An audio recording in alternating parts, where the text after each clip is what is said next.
Jadi mama saya itu kalau di salah satu psikologi itu dia itu tipikal orang yang kalau ngomong itu global Oke, gitu kan. Global visioner. tuh artinya ya visioner, dan global tuh jadi dia nggak detail. Jadi Oke. contoh misalnya dia minta tolong lah sama saya, misalnya, Sil tolong dong ke pasar beli jamur. Udah, dia titik gitu doang. Nah, bagi Hmm. saya itu orangnya sangat amat detail, mungkin karena Hmm. pekerjaan kan, financial consultant, harus ngitungin angka. Terus kalau misalnya syuting harus bikin schedule, Iya, bayangin iya, bikin iya, schedule iya. ratusan orang itu kan harus sangat detail gitu ya. Betul. Jadi saya terbiasa itu mendapatkan instruksi detail.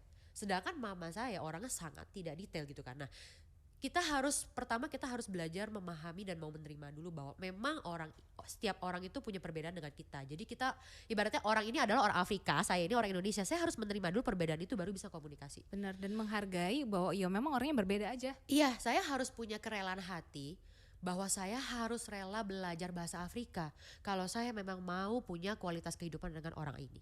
Hmm. Saya harus merelakan hati untuk belajar memahami dia gitu loh. Kalau saya mau dia paham isi hati saya. Hmm. Nah akhirnya di situ aku mulai bilang, ngobrol sama mama gitu kan, mama gitu kan. Karena dia orang global nggak bisa untuk detail, ya udah jadi saya bertanya lagi, mam gitu kan, mau beli jamurnya berapa banyak?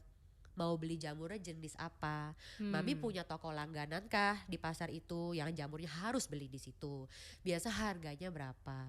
Gitu kan. Jadi Ah. karena dia nggak mampu menjelaskan detail, jadi saya bantu dengan pertanyaan supaya dia bisa memberikan informasi lebih mudah ke saya. Saya Hmm. pun nggak perlu bertengkar dan salah beli kan gitu loh. Betul. Nah itu salah satu hal yang paling simpel banget, cuma masalah beli jamur di pasar. Tapi kita Ah. harus mau untuk memahami lawan bicara kita baru bisa punya kualitas Ini. komunikasi. Ah.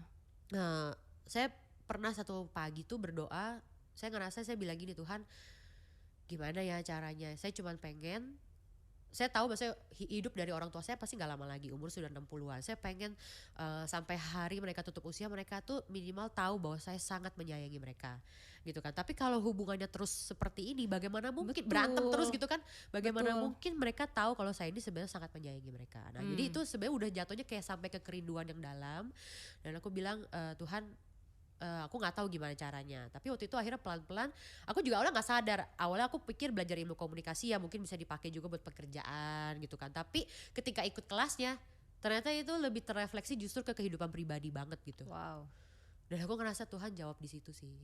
Hmm. Ya ini sepele tapi wow, percayalah kalau kita upgrade diri, hidup tuh memang pasti terupgrade juga, Ah. apapun aspeknya.